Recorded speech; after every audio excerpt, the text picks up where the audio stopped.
And I have a little song to sing this morning, this afternoon, this evening, whatever time it is, wherever you are. I've been watching some ridiculous going ons on the internet, and I just want to talk a little bit about them. If you know who I am, I'm Suzanne Tidkemeyer. I wrote for Pathos for nearly 10 years. I'm currently working on a book that's taking a coon's age to write. It's taken too long. Um, I'm going to ask you to do the YouTube things, subscribe, hit like, whatever. I'd appreciate it. Don't fight with anybody I'm talking about here. Don't harass them. Don't do anything because it's utterly not worth it. Okay. I'm just going to come it right out and just say it is just not worth it. And that's kind of what I want to talk about tonight. I want to talk about not worth it, not worth it, not worth it. And I suspect from seeing the few little people that are on here that one of the people that I'm talking about is on. Okay. Ditch the sweater. I don't care. I don't care. Just go lose your underwear. Stick a potato in your ear, but you need to leave me alone. Stupid. Hey, small town Jewel.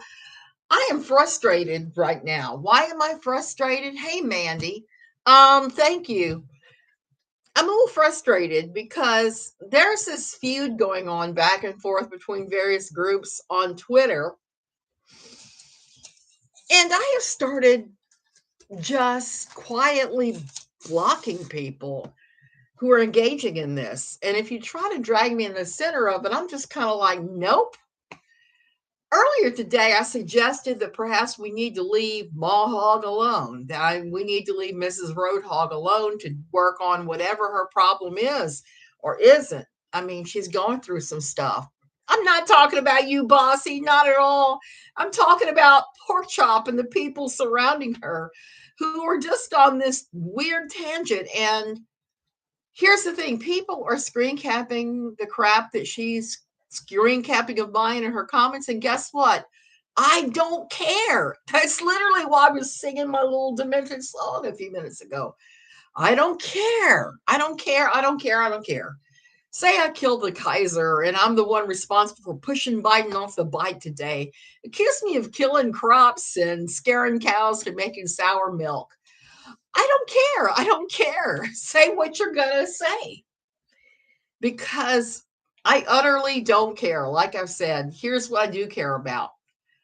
Don't screen cap, a screen cap, a screen cap, a screen cap, and then say, look at this, Suzanne, because guess what? I don't care. I don't care. I don't. And I've said very little to any of these people. I've said very little about any of these people. And just started blocking them because that's one thing I can say this year. This has been a crazy year. I had a stroke. I had another stroke. I had a life-threatening thing where my temperature went up to almost 105, and at the hospital. And when you have these things happen to you kind of look and you look at the things that matter. You look at your family. I've gotten to spend time with my family now. My daughter got married. I had all of that to look forward to, and internet drama is the least likely thing. Okay, I'm doing fine. Small town Jewel, what's happened is somebody I used to be friends with named Porkchop, who has been going after Steve McRae, who has been going after so many people, just kind of made me kind of disgusted. So I just blocked her. So now I've turned into the evil, and she's been screen capping everything I say and do and making fun of it. And I don't care. Let her do that. Let her do that. She's not talking about some other son of a gun if she's talking about me. She's leaving other people alone, and that's fine. What I don't like is when other people screen cap her screen caps of screen caps and then say, look what she's saying about you. I have to scream, I don't care, I don't care. Why can't people act like adults? I don't know, small town Jewel. I am trying to figure out why people cannot act like adults.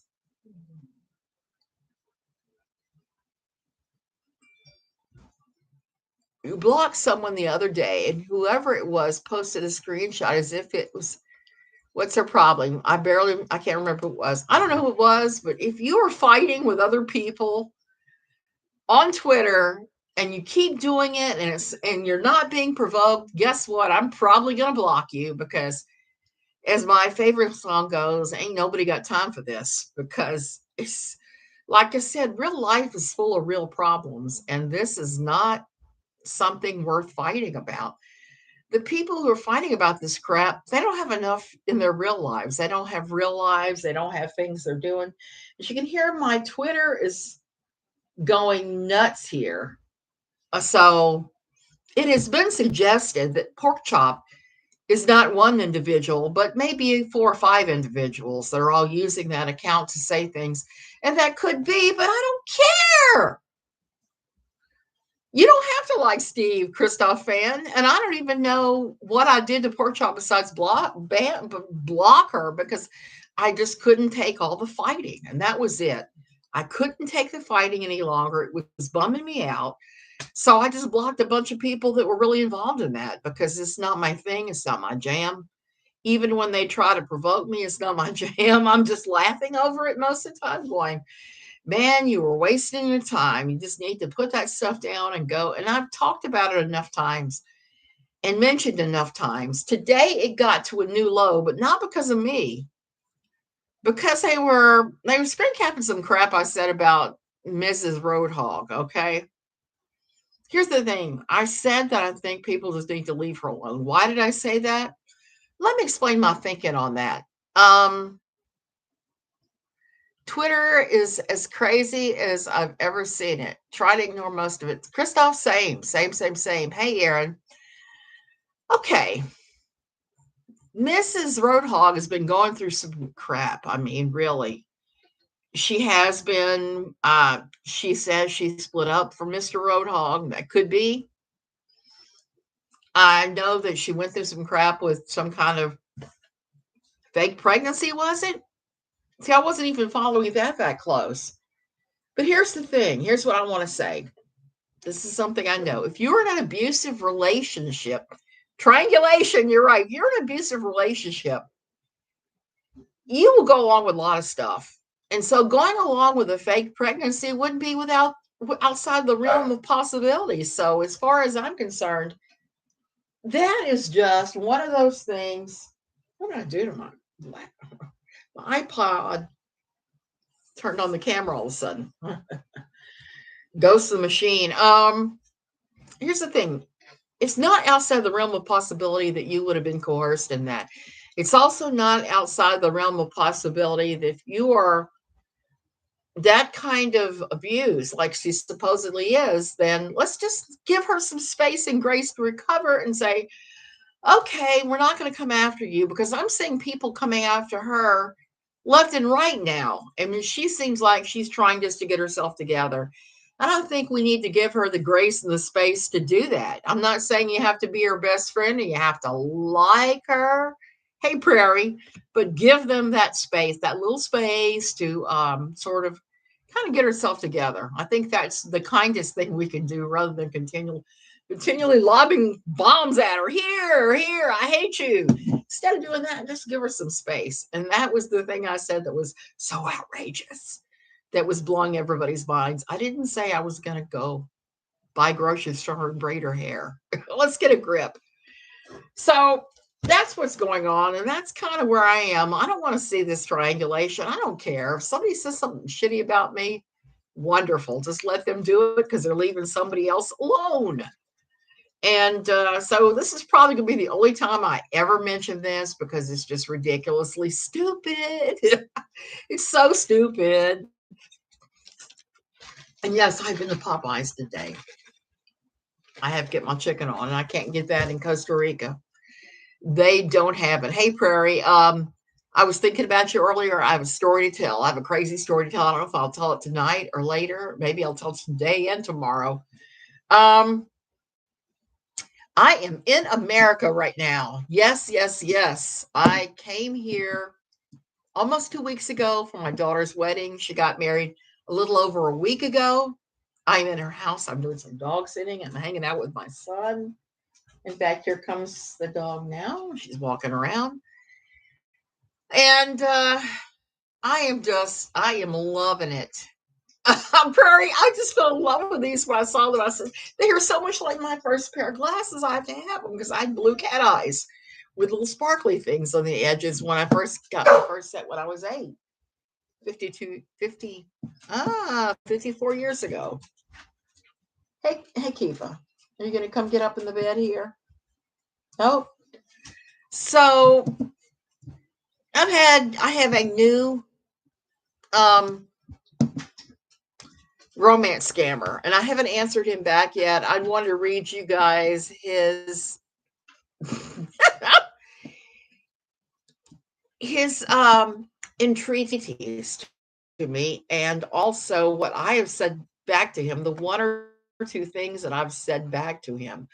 I have kind of been in torturing mode. I hate to say that, but sometimes when the guy shows up, these romance scammers, I am just blown away by the constant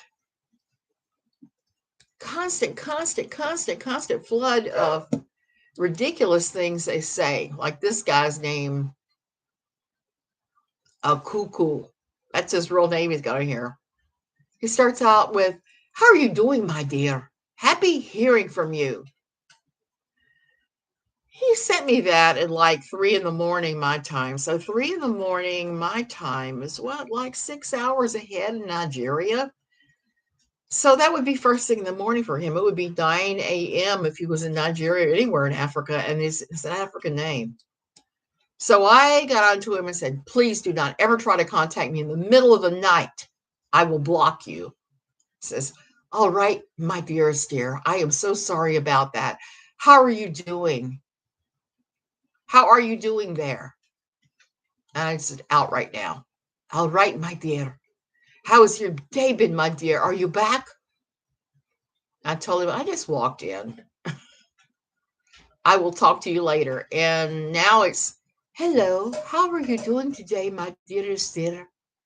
My baby, baby." He called me his baby, baby. And you don't know how repulsive that is to me. I just want to, I just feel like doing evil things to him when he does that kind of, when people do like that kind of stuff. When it's a guy that I know is just after my retirement money, and they start with the hardcore deers and baby, baby, and all that, I just want to go and throw up because that's always the most repulsive. So I'm going to ask my magic 8-ball. Should I torture this one and see what it says? I'm going to have to get magnifying glass. Come on.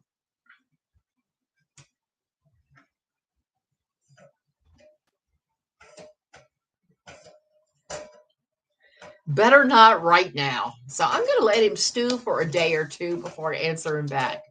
Because that's always the most fun, is letting them stew and get increasingly weird as they contact you until finally you do talk to him. I think this time I'm going to tell him that I'm some kind of dominatrix. And that's how I make my money, is humiliating men for fun and money. And see how he responds to that. I'll have to pull up some whips and chains kinds of pictures to send him and see if I can horrify him enough to run off. "Hey, that Amber chick. Yeah, I'm doing good. I'm just disgusted with other people right now on Twitter. But other than that, I'm doing quite well. I haven't been doing a whole lot. I've been laying around in the sun reading. I've been crocheting. I've been watching TV. So it's just been the most relaxing time here with my son. I've really enjoyed it with my son and the dog. Even though I'm gonna say, I think this bed is queen size, maybe. And the dog sleeps with me and takes up 2/3 of the bed. So there is that. And the fact that I have at least some dog allergies. So that's kind of, what kind of grand doggy do I have? It sounds so, she's big. She's big. She's big. She is half pit bull and half lab. She's pretty good size. She gets on this bed here and she sleeps where my husband sleeps and is sprawled out like he would do. And it's funny because he keeps asking me how I'm getting along, and I keep saying, well, I'm getting along, except that Kifa insists on sleeping with me. And Kifa farts in the bed more than you do and snores louder than you do. That's why you live in the DMV if you're a dominatrix. Bossy, you just gave me the best idea of all time. Yeah. I think next week I'm gonna get on the Amtrak, and I'm gonna go down and see my friend in Jeffersonton again and spend the week with her. Talking with my husband about staying away from Costa Rica a long, long time because I have a house sitter who is taking care of all the awful things, the bugs and the good things and the bad things, and swimming in our pool every day. So I'm happy with that. I'm happy to take a long vacation from Costa Rica just because once you're here, it's easy to stay for a while. Ted Cruz are really good. Ted Cruz could use a little domineering. He could use some loosening up, I think. He kind of makes me laugh, uh, just the way he looks. I do love it. I do love it there. I do love it there, small town Jewel, but I miss my family. I miss my children. I miss my friends. I miss my wonderful friend Joni, who I used to go to church with, and she has tipped me off. Yeah, she has tipped me off into a scandal that has happened in Manassas, Virginia. Um, yeah, it was. By the time the hot water heater started coming apart, I was just in the car situation. I'm just not eager to come back till my husband comes back because shortly thereafter we'll be getting our new car. And I don't really want to run around in the jalopy we have sitting in the driveway. Yeah, bossy. There was a church in Manassas, Virginia by the name of Life Church. I attended exactly once with my best friend. Okay, I attended Life Church with her on Easter, and I was not impressed. But then again, you have to understand that when I left our old Quiverful church, I went to the Methodist church. She went church hopping to several different, not Methodist churches, but several different churches before she ended up at Life Church. Life Church, by the time that I visited, had turned into one of those mega churches. They had a Manassas campus, they had a Warrenton campus. The Warrenton one was held at Fauquier High School.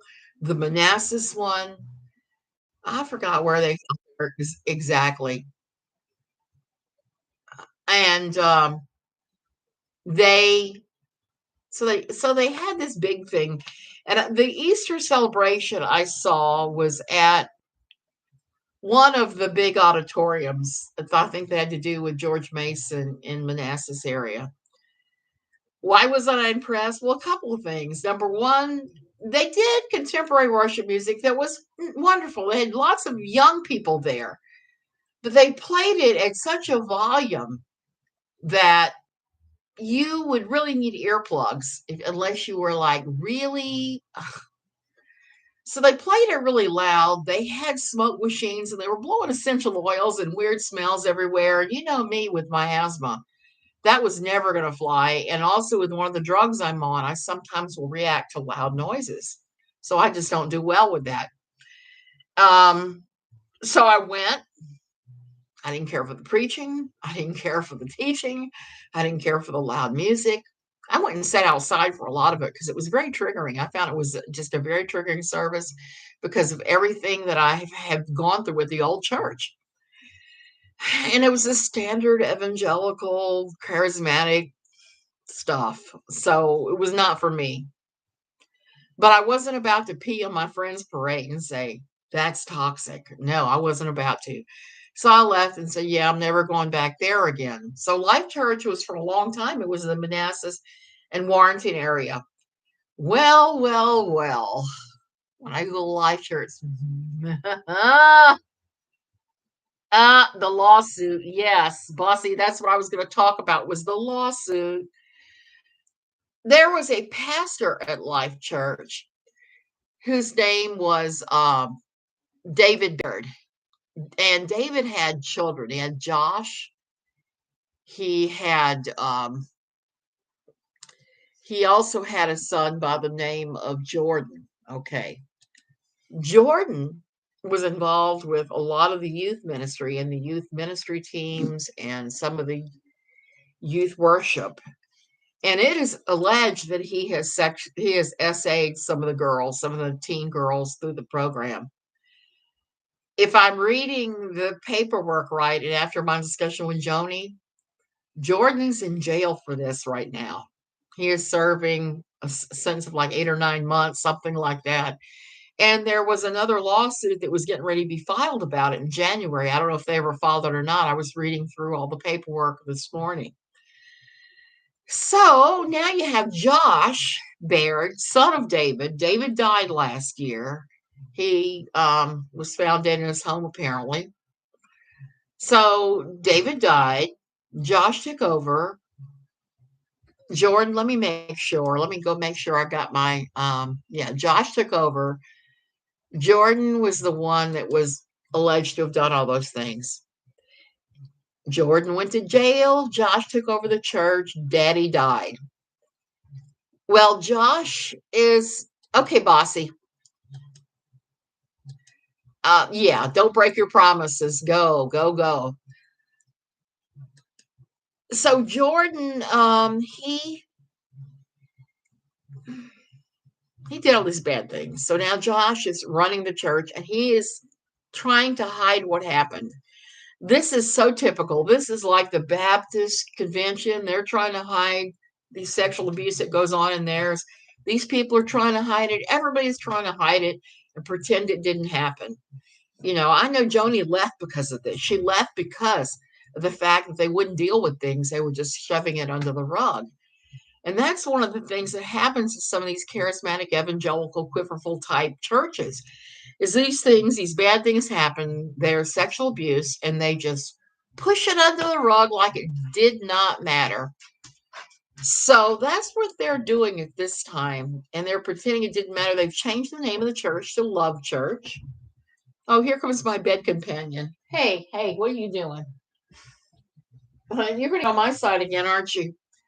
So she is going to bed right now. She's going to bed up on the pillows and sniffing my purse and all that. So anyway, so Josh has changed the church to Love Church. He has closed the Manassas and Warrenton campuses and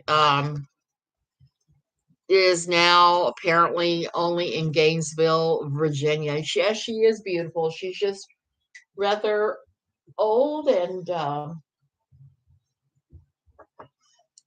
she doesn't like being alone. That's one of the reasons why I'm here. Is I'm taking care of the dog. The dog wants to be with either myself or my son. She has to be with someone. And when I went to see my friend Joni the other day, it was really cool because when I came back, she was happy. And he told me, he said, she missed you so bad. She was just so sad up here by herself. So now I'm back. So they've changed the name to Love Church and moved it from Manassas and Warrenton to Gainesville. And I think they're saying they have another branch in Winchester. And if you Google the churches, either one of them, and you start looking at the Google reviews, that's when it gets really interesting. Because either people hate this place with fire, I mean, like, oh my gosh, you're covering up sexual abuse, or they're like, best church ever, best, most biblical teaching. Let me tell you something. The Bible does not advocate preying upon your flock. It does not advocate SA of young girls. It just does not. If that's going on in your church, it's evil and it's wicked. It needs to be denounced from the pulpit. The person doing it needs to be removed from staff immediately. So that's my rant tonight. That's the thing I'm worked up over. Not somebody talking crap about me, but real people being injured. Oh, Angela. I don't doubt it. Angela, you're in Richmond. Do you remember Rock Church with Pastor Geronimo? I don't know if you even know what I'm talking about. That's another one that I've tracked all around the US that started in California, and there was abuse, there was SA going on with young girls. And then he went to Richmond and it was the same old, was my understanding. But I think that he has disappeared again. I'm going to have to look him up again because these guys never stop. They're predators. What they do is they move from place to place to place. They try to move where no one has heard of them before. They change their names and everything. So I'm kind of curious to see what's going to happen with the Bears. I'm going to watch. I'm going to keep watching this. I'm going to sign up for the. Did you see that? WOC. Out of the person originally hotline, the Duggars are not protecting the girls. Prairie, no, I did not see that. I don't even know who that is. Not a clue. But um, was it Bobby Holt? Because I know she has been saying a lot of crap about the Holts lately. And while I'm not madly in love with the idea of the Holts because they knew some of what was going on and did not speak up. I mean, they knew that Josh was involved with a lot of things that he wasn't supposed to be involved with. And yeah, they didn't hold the Duggars as responsible as they should be held. They were all part of the same church. So don't even get me started about those people. I'm glad the Holts are now stepping up and speaking up, but it's kind of like this is the horses run out of the barn. Ever heard of a small town called Big Stone Gap? Oh yeah, there was a movie of the same name. My parents are from Appalachia, Virginia. I have heard of Big Stone Gap. I have heard of it. I've spent a fair amount of time in Winchester and going up and down the valley. One of my best friends, my old church, a lovely lady named Chloe, was very much into antiques. And her and I used to hit all the antique stores in the valley. I mean, all the antique warehouses. Um, I'm trying to remember the name of this. There was a place off 64 we used to go to frequently. It was not Bobby Holt. I'm not going to repeat the name on here. Her daughter's Kitty Holt. Do I mean the hotline calls. It's her deposition. It was posted on Instagram. I don't need to know the name, Prairie, because quite frankly, knowing who called is kind of immaterial at this point. Um,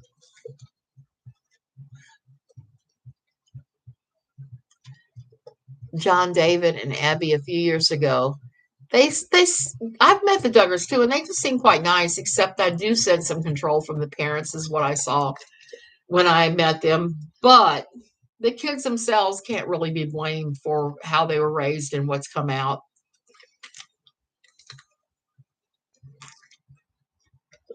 I'm unhappy with Michelle and Jim Bob that they threw two of the victims to the wolves by having their interview with Megan Kelly.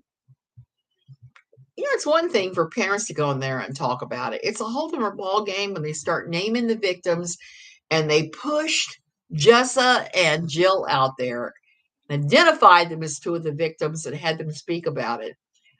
My heart broke that night. I was watching Jessa and Jill, and Jessa seems to be someone who is rather self-contained, who was not crying over it. But poor Jill was breaking my heart because all she was doing was crying, crying, crying, crying. And I just could not get over that the parents would do that to their daughters. They would protect their son at the expense of their daughters, like they were sacrificing their daughters to Moloch or something. My cousin met Ashley Judd during the filming of Big Stone Gap. She said Ashley was complaining about her being in Hicktown. Why am I not surprised? Why am I not surprised? I'm gonna have to look up that movie now. Now I'm gonna have to watch it because you mentioned that Big Stone Gap. I didn't even know that was going on. met with Josh about a matter of policy in DC in 2014 before everything came out. He made my skin crawl. Now I know why. Subconsciously, I knew why then. Prairie, same when I met with him and when I met him during the book signing. I thought he was creepy. He was just giving off major creep vibes. It was just like unbelievable. So I thought there'd been gossip about Josh and porn and the sisters for ages. But having that confirmed after it all came out was something, you know, how you think, well, maybe it's just my own personal experiences. Oh, hey, Pink Data. Maybe it's my own personal experiences coloring my perception. That's what I thought when I met Josh because I liked Anna. I talked to her for a few minutes because the line was backed up. And of all the girls there, I'm going to call them girls, even though they're women by that point, of all the young women there, she seemed like she was possibly the most normal, I guess you'd say. I didn't have much to say to the older girls. None of them seemed very particularly friendly, and that was fine. I wasn't there to make friends, and I was there to get my book signed and just do a general observation. And it's kind of funny sometimes, some of the things that I say that people will get offended about, because I've talked about how my daughter was treated badly by the employees of the Christian bookstore and others because she had her hair like dyed very, very bright red. It was very short.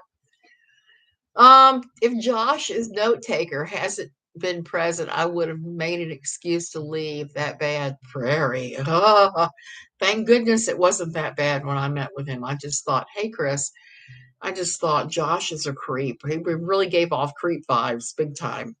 And I noticed he was losing his hair pretty bad at that point. It was back when he was working at the same place at the Family Research Council. And he came in late. He was all harried and hurried, and it looked like his hair was falling out. I just thought at the time, it's like, this young man does not have a very bright future, and he doesn't seem real happy about whatever it was he was doing at the time or that engaged. I actually tried to talk to him about his work at the Family Research Council, and he just seemed like checked out, like lights on, nobody home. Creep. Oh, so Prairie, how long did you meet with him? I gotta ask that now. It's fascinating. I had no idea. No idea at all. I mean, that's so bizarre. And my skin is crawling now while I'm thinking about him. I'm thinking about him and thinking about having met him that time. Um, of the Duggar boys, John David seemed the most miserable when I was there. And after sitting with Abby, he seems like he's really, oh, it's a significant chunk of time. I'm surprised you were able to meet with him, even with an agenda. A matter of policy, yeah, before everything came out. He was definitely working on that stuff. Did you ever ask him what he actually does there besides meet with people? Because when I asked him, I couldn't really get a straight answer about what it was he was doing there. And I know the Family Research Council is tied in with Patrick Henry College there, and also Intercessors for America and a bunch of other organizations are all clustered right around the same place in Leesburg. He had no clue about policy, none.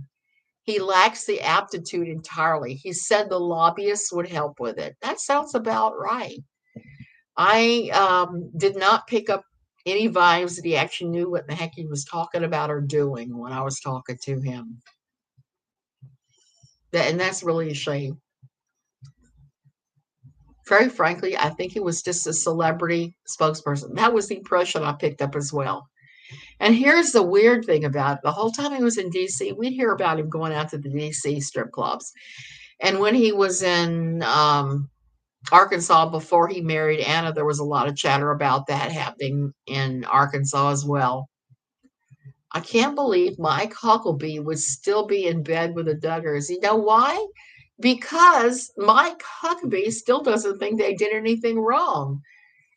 He mentioned the budget for their army of lobbyists, and it was significant. Yeah, I'm not surprised. I've heard some tales of the amount of money they have had available to buy lobbyists. But what happened with him seemed to really tarnish some of the reputation of the organization. The other one up there in that same little corner of Northern Virginia, bumping up against DC, that makes me laugh is a homeschool legal defense people. Their website is so wrong on Central America. You cannot homeschool in either Panama or Costa Rica. If they find out you're doing it, they will threaten to take your children. There are all laws against it, and they're love to say, "Oh, there's no rules against it." Yes, there are. The in-house lobbying budget is mind-blowing. Yeah, I'm sure it is. You got to pay for it. Got to pay to play somewhere. And I am not at all surprised that that would be large.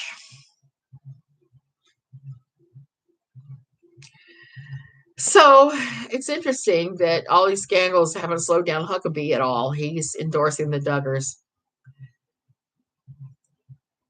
I have a family member that was messed with when he was a child. He ended his life almost 20 years ago. Oh, I am sorry to hear that, Angela. I know that that seems to be one of the things that happens when children are abused is years later they sometimes take their own lives. After I left, I was hailing a cab and Josh followed me out. Ugh, and pretended to only be going to the hot dog stand on the corner to get soda, but I know his intentions were very sinister.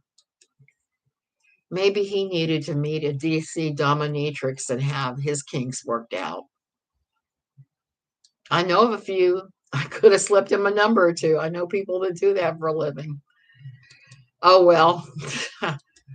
That just gives me the chills, Prairie, to know that he was like that. I talked to him 3 days before he died. He told me he loved me. Oh, that's so sad.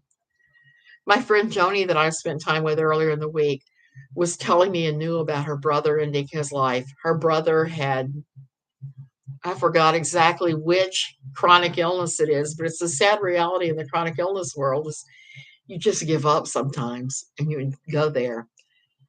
Got to the Family Research Council early, and they made me mainly wait outside because of the shooting that happened inside the lobby. Oh my goodness, hold the wall. One had to have clearance to even enter the lobby.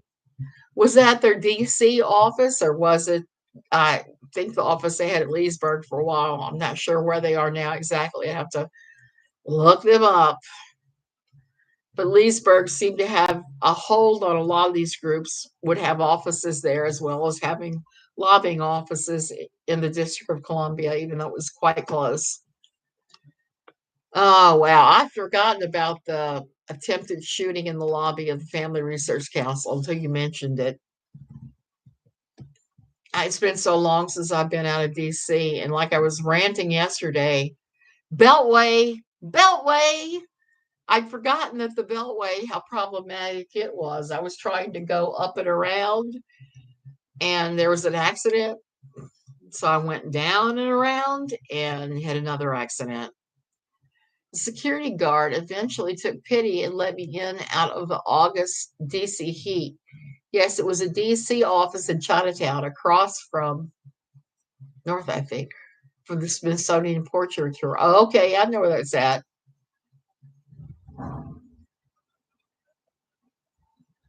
What is your opinion of justice? Well, I don't think any justice. Prairie, you just summed up one of my favorite memories. Unfortunately, that railroad bridge has been scrubbed of those words.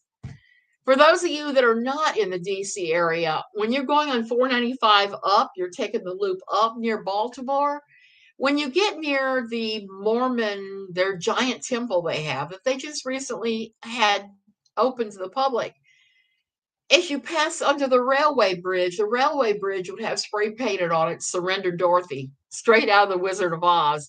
And if you're looking through at that and you're seeing it's just a surreal experience. It can be repainted. You are exactly right. It's been repainted a few times. Justice Kavanaugh's life being threatened. I don't think that's a good thing. I'm against that any side. That's one of the reasons why I'm kind of been out of shape of all the shootings throughout the US. Look, it's okay not to agree with everybody. It's okay. It's okay. I mean, I'm kind of a centrist in a lot of my beliefs, but there are people on either side. And I've seen in the last 10 years, especially, but even before that, a great falling away of civility where we no longer try to work it out, but we just throw insults at each other and death threats. I mean, that kind of circles back around to what I was talking about at the very beginning, because it it's just ridiculous. It's like all these people on live streams or Twitter or Instagram or you name the platform that go real life. That's just not right. You don't go real life. You don't show up outside of Brett Kavanaugh's home with a weapon and threaten his life. You just don't do that. You can disagree with someone. You can even you can dislike them. Heck, you can hate them even. Oh, you're going to sleep on Jim's side tonight. Good, good, good. But for the life of me, I can't understand taking real world actions. I was trying to tell my son earlier, I said, I think the only thing that's going to end the shootings and everything else is for it to become intolerable for somebody to be um, that kind of cruel. I think that's the only thing. We'd have to change the entire society by saying that it's just no longer acceptable to act in those ways and to take action. The DC LDS temple is styled after the Salt Lake City temple because they think eventually their church leadership will be running the country. 200-year plan, anyone? Jeff Bodkin and his stupid 200-year plan where they thought they were going to take over the entire world by taking over DC.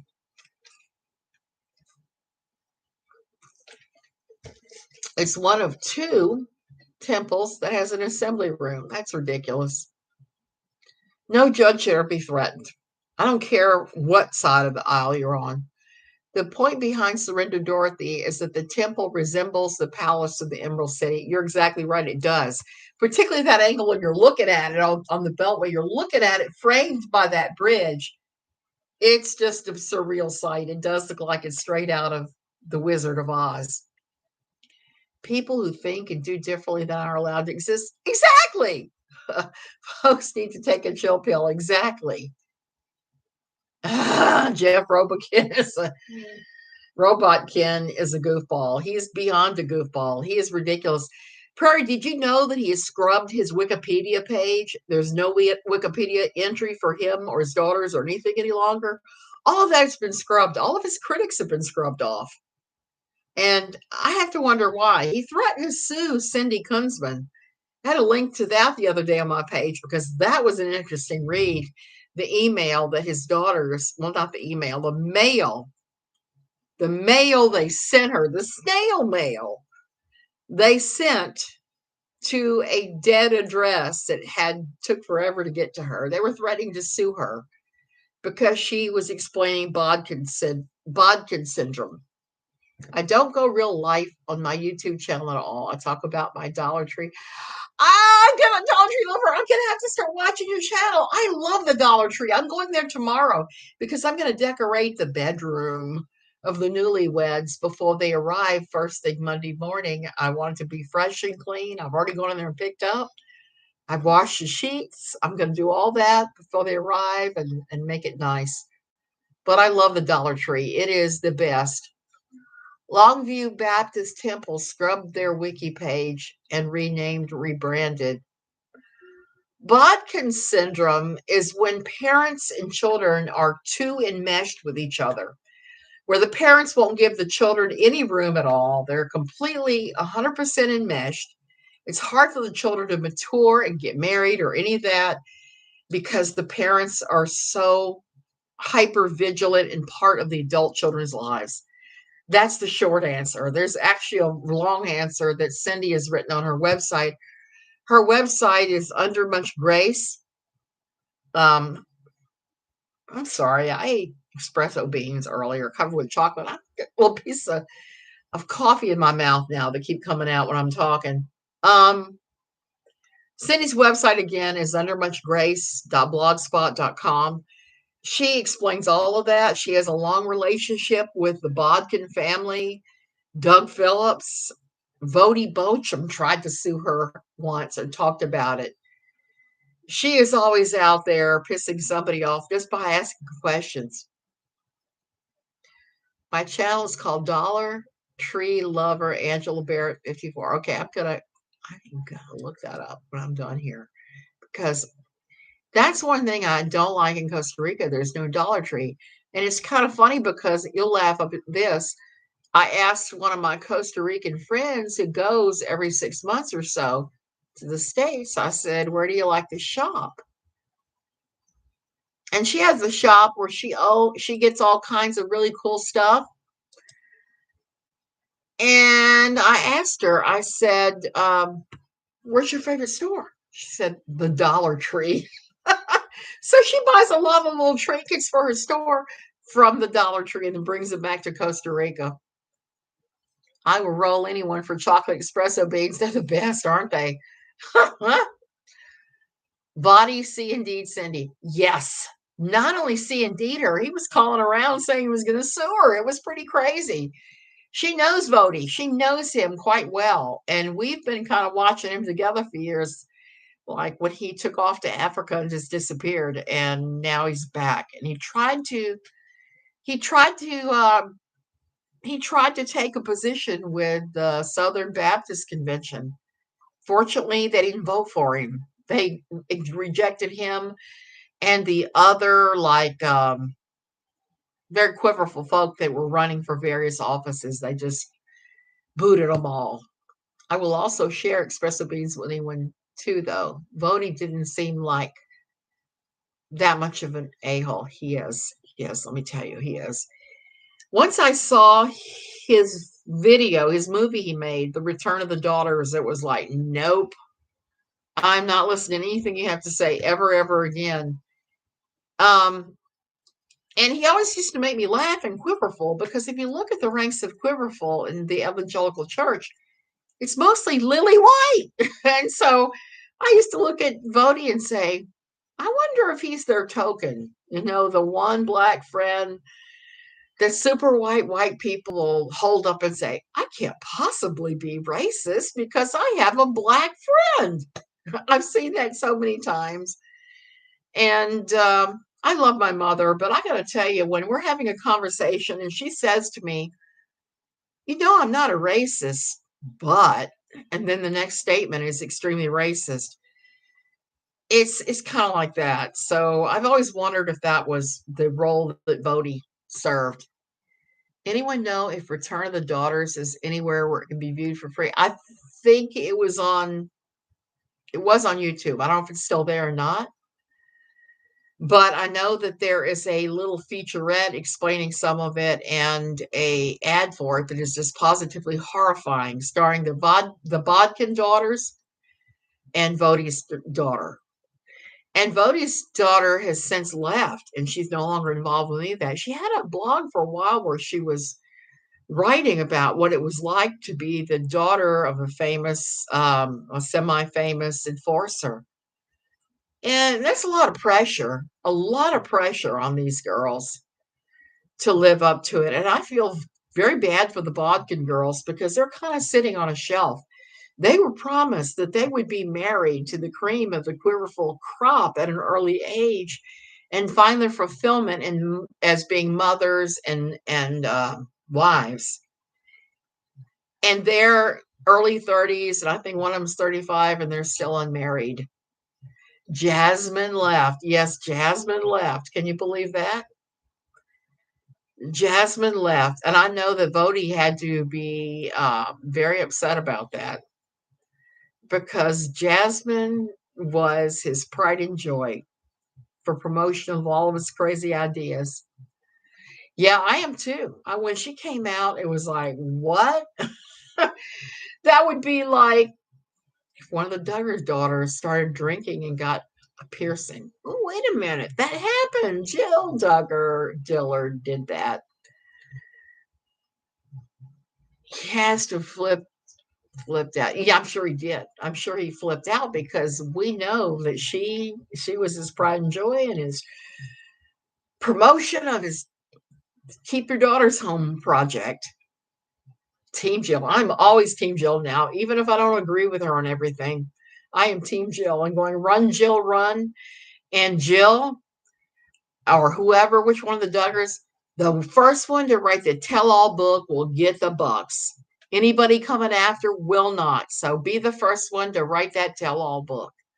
We're all eager to read it. I know I am, because I have a pretty sneaking suspicion of what's really going on behind the scenes in that household. So, yeah, I am starting to get exasperated again. So I'm going to go. I am going to go ahead and go. Jill deserves that windfall profit. You are so right.